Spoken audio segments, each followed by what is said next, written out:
یہ محبت کی دلیل ہوتی ہے کہ انسان محبوب کی اداؤں کو اپنا لیتا. محبت اتباع پر لاتی ہے. وہ محبت ہی نہیں جو اتباع پر نہ لا سکے. اب تو نام نہاد محبت کو اللہ بھی تسلیم نہیں کرتا. کہ نعرے تو ہم لگاتے رہے کہ حرمت رسول پر جان بھی قربان، لیکن جب سنت اپنانے کا وقت آئے، اپنے محبوب کا طرز حیات اپنانے کا وقت آئے، تو پھر ہم نگاہیں پھیر لیں.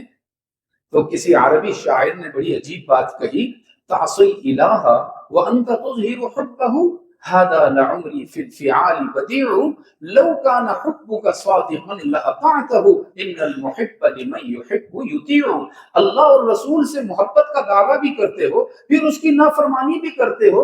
وہ شاعر کہتا ہے میری سمجھ میں تو یہ بات نہیں آتی، کیونکہ ہم تو یہ دیکھتے ہیں کہ محب اپنے محبوب کا فرما بردار بھی ہوتا ہے اور اس کو فالو بھی کرتا ہے.